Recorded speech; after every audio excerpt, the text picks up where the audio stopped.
And this is what happens, and I say this really in all humility. When I travel, people think for some reason I'm hot stuff. And I will get out of one of these meetings, and I will have a lineup of 100 or sometimes 200 people that want to meet me, shake my hand, touch me, get my autograph, take a selfie with me. It's like ridiculous. And while this is going on, this is what I do. I smile and remind myself, this is not real. This is not really happening. And in a few hours, I'm going to go back home, and my children and my congregation will continue to treat me like dirt.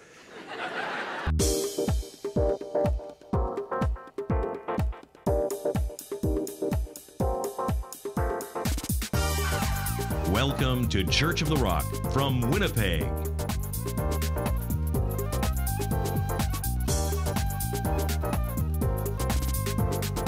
Stay tuned to this week's thought-provoking message from Pastor Mark Hughes.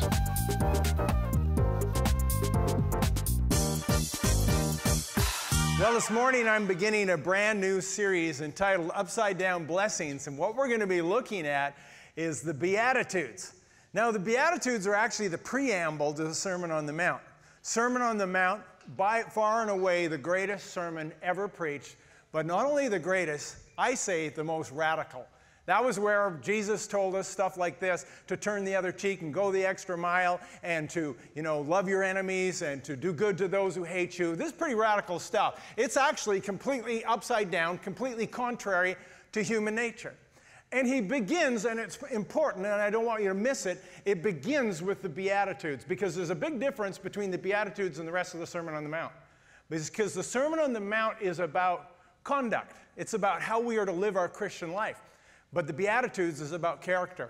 And you see, here's how it works. You will never be able to fulfill the conduct of the Sermon on the Mount if you don't obtain and embody the character of the Beatitudes. Because you can never really act anywhere, anytime, or any way that's inconsistent with your character. See, what we do ultimately comes out of who we are. And you're not going to be able to do the Sermon on the Mount if you aren't being or are the Beatitudes. And so here's the good news on it. If we can begin to learn the character of the Beatitudes, the Sermon on the Mount becomes a piece of cake. It just becomes a natural outworking of it. But without the Beatitudes, we're in desperate trouble. There's a story, you've maybe heard it before, about this Irish boxing champ. And after his boxing career was over, he became a street preacher, and he was as fiery on the streets preaching as he was in the ring boxing. One day he had a crowd of people on the streets of Ireland, and he was preaching the gospel, and he was going at it, and there was an inebriated man that came up, was offended by what he said, and goes over and socks him, sucker punches him right in the face. He reels for a moment, and then he turns to the man, and he said, Jesus said to turn the other cheek, so give me another shot. So he wailed off, hit him again. This time he got up, and he proceeded to beat the living tar out of this guy. The audience, the group of people that had gathered in the street, where they were completely aghast and their jaws were on the ground. And he turned to the audience and he said this. He said, Jesus said, turn the other cheek. After that, he gave no further instructions. Well, today we're going to find out that he actually does give further instructions. And so if you have a Bible with you, we are in Matthew chapter 5. We're going to throw it up on the screen. We're going to look at the Beatitudes, like I said, the preamble of the Sermon on the Mount. We're starting in Matthew chapter 5, verse 1, and it says this.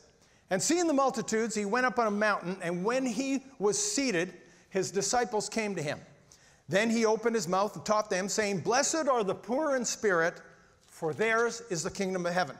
Blessed are those who mourn, for they shall be comforted. Blessed are the meek, for they shall inherit the earth. Blessed are those who hunger and thirst for righteousness, for they shall be filled. Blessed are the merciful, for they shall obtain mercy. Blessed are the pure in heart, for they shall see God. Blessed are the peacemakers, for they shall be called the sons of God. Blessed are those who are persecuted for righteousness' sake, and for theirs is the kingdom of heaven. Blessed are you when they revile and persecute you and say all kinds of evil against you falsely for my sake. Rejoice and be exceedingly glad, for great is your reward in heaven, for so they persecuted the prophets who were before you. This just gets better and better, right? I mean, it starts off with being poor and ends up with rejoicing, being exceedingly glad. that you were being persecuted, that you were being reviled, and people are saying all kinds of evil against you. There's something going on here that we need to figure out. First of all, let me say this. You know, Jesus had this MO, this modus operandi, and whenever he gathered a crowd and whenever he was sort of at the height of ministry, have you noticed what he did? He often would say something that would completely offend everybody and send them all packing. Remember the other time when he said this, unless you eat my body and drink my blood, you cannot be my disciple? What did everybody do? They all left. They all left, and only the 12 stayed. And he said, well, are you going to leave too? He said, no, well, if you want us to do. Totally misunderstood what he was saying. So here we have this story where he's in the region of Galilee, and he's healing the sick, and he's raising the dead, and he's cleansing the lepers, and he's meeting these people's needs. And here he is. He's at this moment where he's got this huge crowd, and here he does it again, and he drops this bombshell on them, and he offends them. It's sort of interesting to me. What Jesus did was he lured them in with what they thought they needed, and then he gave them what they really needed, right? He lured them in with cake and ice cream, and then he followed up with broccoli and cauliflower.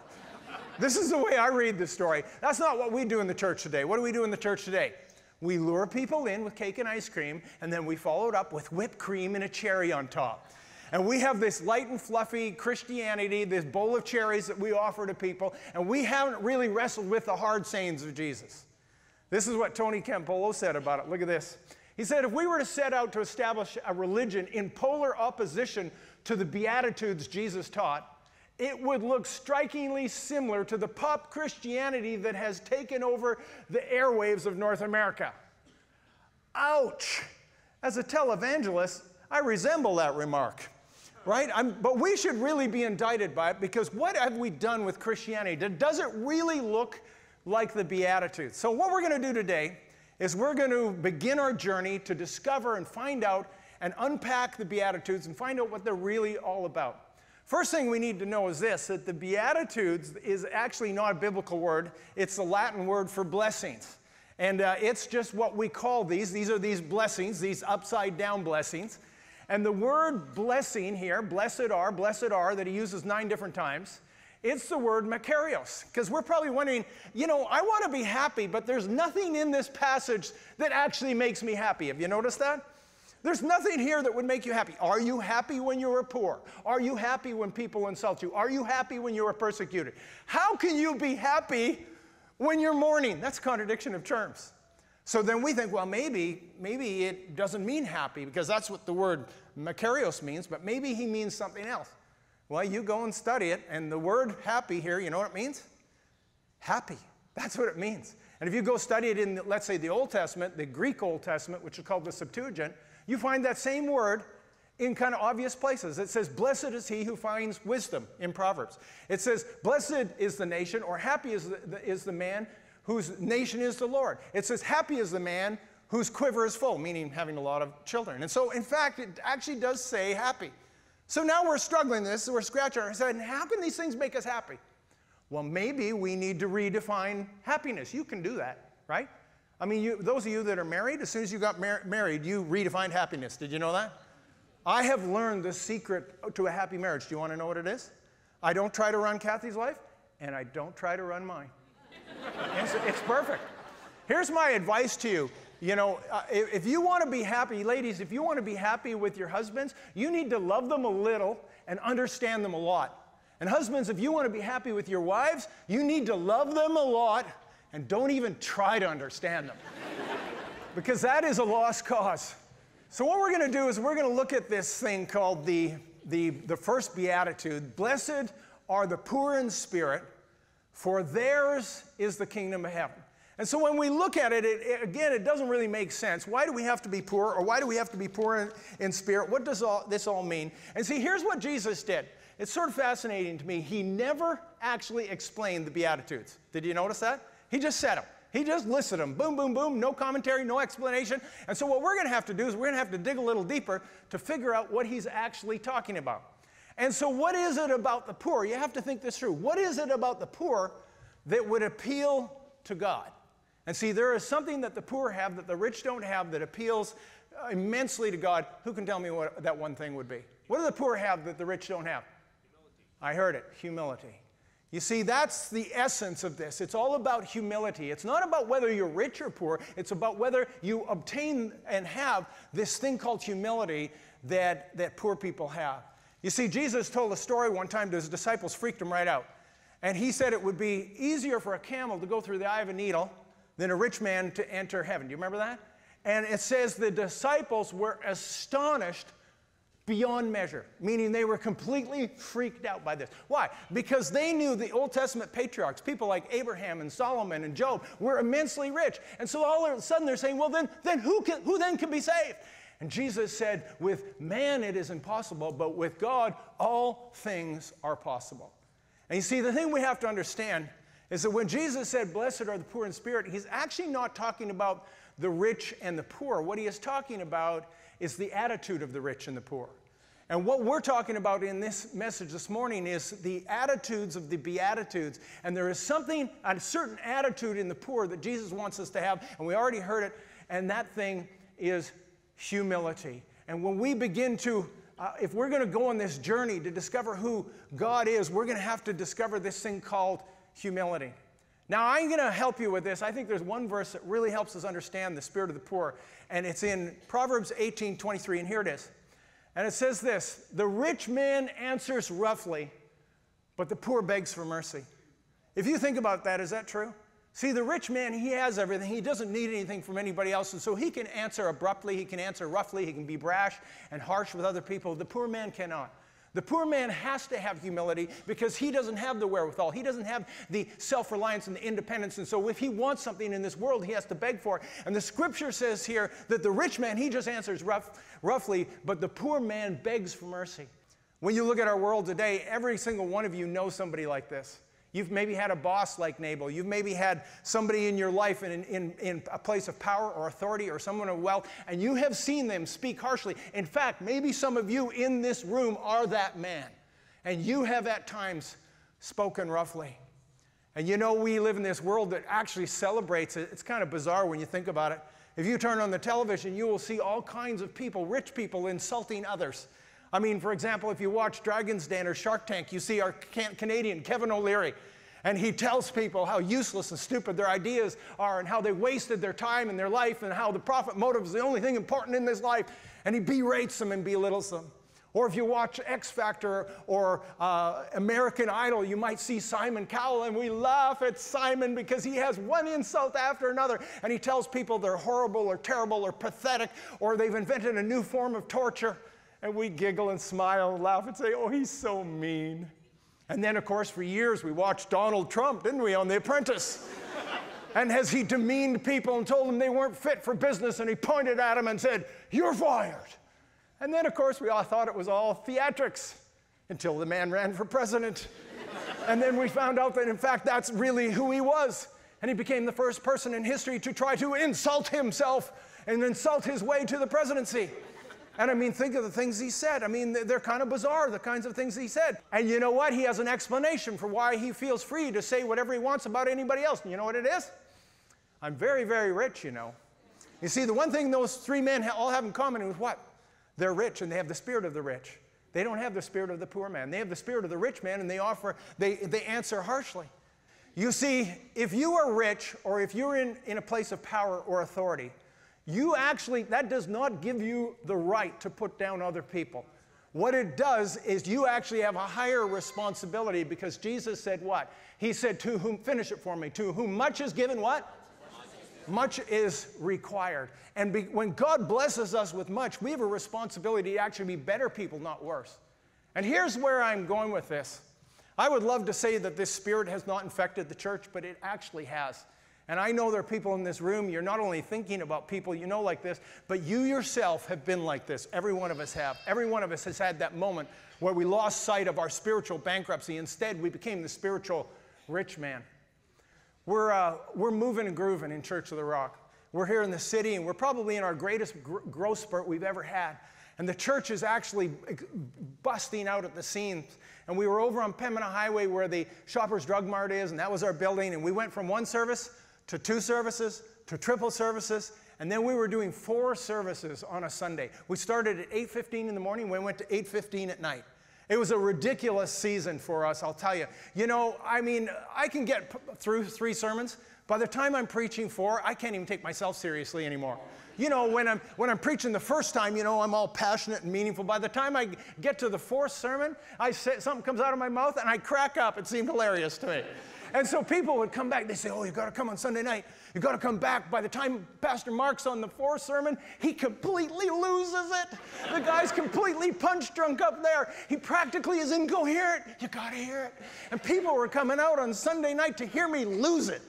And I would be laughing, and they would be laughing, and I never, ever got through a sermon, never on Sunday night. And the Sunday night crowd just kept on growing and growing because of my incompetence, it turned out. Anyway, let me tell you what was happening. We didn't have enough parking. We had this little triangular lot. Some of you have been in it. Holds about 30 cars. And so I went over next door to the Canadian Tire, and I made a deal with the manager. They opened at noon, and I said, do you think you would let us use your parking lot in the morning before your customers come, and then we'll clear out, and then, you know, there's a good chance some of these people come shop at your store. And so he agreed to that, sort of reluctantly, but he agreed to that. Well, by the time we got into our 12-hour days of services all day long, guess where people were parking? They were parking in Canadian Tire all day long. They were parking in the lot. So this manager got upset with it, and he started tagging cars and threatening to tow them away if they were parked there after 11:30, like the rule was. So I decided that I was going to go over and talk to him and use some of my considerable charm. Now, unfortunately, I picked Monday morning to do it. After my punch-drunk Sunday night and after 12-hour days of preaching, and I'm not at my best on Monday morning. Actually, any morning for that matter, but on Monday morning in particular, not at my best. So I went over there, and I went into his office, and I asked him, I said, you know, is there some way we can work this out? I can't stop people from parking here. I don't really want you to tow them away. And he just sort of abruptly said, look, it's my parking lot. I can do what I like with it. And then all of a sudden, I lost it. And I lit into him. And I raked him. And I said, you don't know a thing about business, do you? I said, if you want to appeal to your constituency, the very people that live in the region that you're trying to reach, you want to actually appeal to them, and you're doing the opposite. What do you know about PR and public relations and business? Did they teach you nothing? And I went on this guy. I went up one side and down the other side, and I absolutely raked him and told him he was a complete loser and turned on my heel and walked out the door. I wasn't 10 feet away from the door, and I realized what I had done. I had not burned the bridge. I had exploded it. Boom! So long, sucker. No, so long me, what I had done. But see, it wasn't so much what I had done that concerned me. What concerned me is what I had become. And I thought, what did I just do? I wasn't 10 feet past the door. And I started to be so disappointed at who I'd become. And maybe some of the success we had gone to my head. Who knows? Maybe I was tired. It doesn't matter. I did it. And I was so ashamed of myself. And I remembered that vow I had made some 15, 20 years earlier that I did not want to become that person, and I had become that person. The next day, I returned to Canadian Tire, and I got in to see him, and I apologized to him, and I literally begged for mercy. And I said, I was so out of line, and I apologize, and you know, I have no real excuse to say that I was just wrong, and I just need you to forgive me. Anyway, he forgave me. He was a big enough man to forgive me. Wasn't a big enough man to give us the parking. No, nothing changed. But see, that didn't matter. That wasn't the point. It wasn't a matter whether I got my way or not. What mattered is who had I become. And so I thought, I never want to do that again. I'd made a vow I wasn't going to be that person. So this time I prayed and I said, Lord, you need to help me. You need to help me not become that person. You need to supernaturally intervene. That was my prayer. I should have never prayed that. God has been intervening for the last 15 years. And every time there's any moment of success, he brings me back down to size. You know, if you will not humble yourself, he is not afraid to humiliate you. And he will usually do it in public. You know what's interesting is many times it's sort of humorous how he does it. And I always think, oh, God at work. I'll tell you one quick story about this. Me and the boys, Derek and some of those guys, we go on the road every year, and we go to other cities, and we do what I call our dog and pony show. And we do some of the theme stuff that we do around here. We dress up in costumes. And this particular time, we were on our Western tour, and we were doing a Motown thing. We were dressed in silver tuxedos with bow ties, and you can't beat that look, really. And So we were doing it, and our Calgary church that we were meeting at meets in the Eau Claire Cinema. It's downtown. There's a cinema there, a movie theater, and we meet in the movie theater. And so we went, and we did our Motown show, and I preached, and so we had this great event. And this is what happens, and I say this really in all humility. When I travel, people think for some reason I'm hot stuff.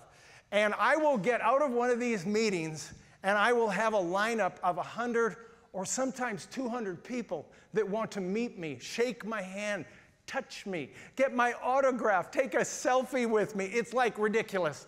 And while this is going on, this is what I do. I smile and remind myself, this is not real. This is not really happening. And in a few hours, I'm going to go back home, and my children and my congregation will continue to treat me like dirt. And I just remember that that's reality. And I try to keep my head screwed on straight. And so I am doing this, and it's probably went on for half an hour, and I'm shaking hands, and I'm, kissing women and slapping babies, or however that goes. I sometimes get that mixed up. But anyway, I'm doing all of that stuff. And it's all done, and I look, and there's one woman standing there. There's only one woman left, and I'm thinking, oh, I'm right at the end of the line. Fantastic. So I go over to her, and I say, so have you been waiting long? And she says, no, not too long. And I said, have you been here before? She says, oh, yes, I come often. I said, do you enjoy it? And she says, oh, yeah, it's part of my weekly routine. I said, that's fantastic. And then, of course, remember, we did the Motown show, so I said to her these words. I said, so did you enjoy the show? She says, well, I haven't even been yet. I said, excuse me? She says, my movie doesn't start till 12:15. This woman was minding her own business, standing in line to go to the movie, waiting for us to get out. And I, in a silver tuxedo, walk over to her and ask her how her day's going. I am pretty sure that she thought I was probably the theater usher, so I got her some popcorn. And then I reminded myself this, that when you start greeting complete strangers that don't know who you are, like you're some sort of celebrity, you've probably overstayed your welcome. And you know what? It's just for me a bit of a reminder that God is always keeping us, and He will always bring you to that place where you need to recognize that you are to be the poor in spirit. For blessed are the poor in spirit, for theirs is the kingdom of heaven. One of the things that the scholars say about the Beatitudes, that they're actually written in a progression, and that each one of these Beatitudes is like a ladder going from one step to the other, and this is the first rung. You need to start at this rung. And if you don't get blessed are the poor in spirit, you're not going to get any of the rest of it. It all starts there. It all starts with this fact that we need to recognize that we are spiritually bankrupt, that we are destitute without God. We are in desperate need of Him, and there is nothing, we have no power or no defenses against suffering and death and eternal damnation, and the only thing we can do is throw ourselves at the mercy of God. And if we can't get to that place where we recognize that we are spiritually broken, we can never begin this journey to really attaining everything that God's got for us. You know, it's interesting because Jesus told a story about this. And it was the story in Luke chapter 18 about two men who went up to the temple to pray. Do you remember this story? And one was a Pharisee and the other one was a tax collector. And it says the Pharisee said this. It says the Pharisee prayed thus to himself. You know, when you're praying to yourself, you're probably already in trouble. But he prayed thus to himself. God, I thank you that I am not like other men, like extortioners or unjust or adulterers. And then he pointed and he said, or that tax collector over there. I'm glad I'm not like him. And then it says, and the tax collector, he knelt down and he didn't even lift up his eyes to heaven. And he beat his breast and he said, Lord, have mercy on me, a sinner. And then Jesus said this, most assuredly I say to you, that man went down to his house justified, not the other. Now here's the thing I don't want you to miss about this story. Both of these men were rich men. The Pharisee and the tax collector both would have been wealthy in their day, but the difference between those two men was one had the spirit of the rich man and one had the spirit of the poor man. And Jesus said, blessed are the poor in spirit, for theirs is the kingdom of heaven. Let me close with one final story here today. I'm going to ask you this question. On August 31st, 1997, a woman passed away. Who was it? Anybody know? Princess Diana died on this day. And the world, here was this 36-year-old princess who had been actually shunned by her husband, Prince Charles, as he went off to chase his mistress. And she became the darling of the media. And at a ripe young age of 36 years old, she's tragically killed. Well, the grief was unprecedented. I mean, people's outpouring of emotions over this. They came to Kensington Palace, where she lived, by the thousands and thousands of people, and they laid flowers, so much so that you couldn't even get anywhere near the palace after a few days. It was really a grief that covered the entire world. The news media was completely preoccupied by this as they were preparing for the funeral at Westminster Abbey. But then just 6 days after her death, before the funeral, another woman died. Who remembers who that was? Mother Teresa of Calcutta died in that same week. And all of a sudden, people didn't know what to do. Well, I mean, imagine how inconsiderate and rude it was of Mother Teresa to die when we're busy grieving the princess.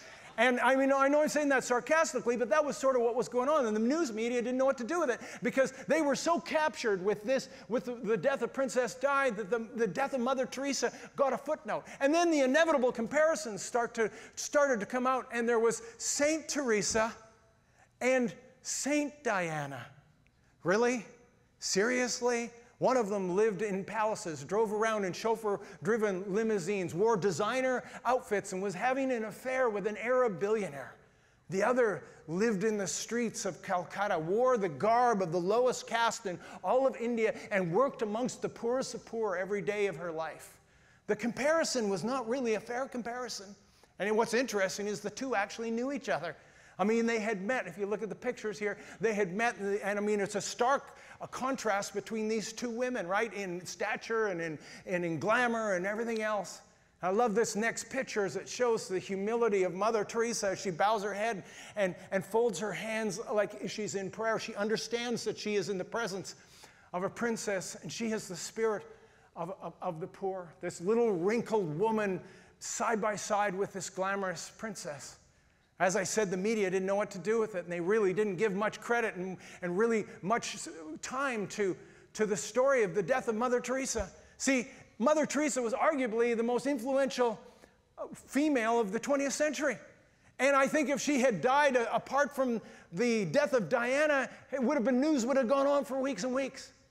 And I remember when it happened, and I couldn't help but think this. I thought, this is a setup. God planned this whole thing. It's just like God to do this, take this woman who wanted to work in anonymity her entire life and allowed her to die in anonymity. She wouldn't have wanted all of that fanfare. And the contrast between these two, if we're really looking, and I'm not commenting on Princess Di's eternal salvation, because I don't know, I'm not making a judgment on that at all. I'm making a comment on the death of these two women. On the one side, the world was beyond consolation because a 36-year-old princess had died, and everything that she had, her whole world came crashing down. But on the other side of the equation, there was no sadness for the death of Mother Teresa. How could there be? She was 87 years old. She had lived her life with an incredible purpose and gone on. And when she gets to heaven, I can promise you this, when you're walking the streets of heaven, you're going to see Mother Teresa's mansion, and it's going to make Buckingham Palace look like a shed.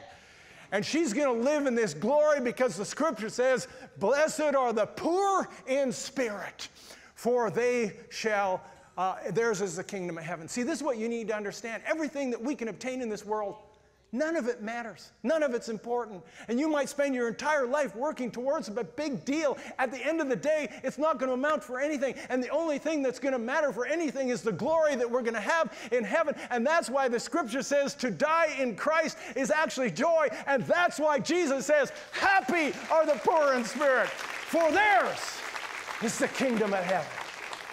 Let's stand together, shall we? Church of the Rock has services every Sunday at 1397 Buffalo Place, and we invite you to join us when you're in the Winnipeg area. If you'd like a booklet to help you understand more about God's gift of forgiveness and reconciliation through Jesus Christ, please contact us, and we'd be happy to send you a free copy of the Book of Hope. Visit our website at www.churchoftherock.ca. Thank you for watching, and God bless you.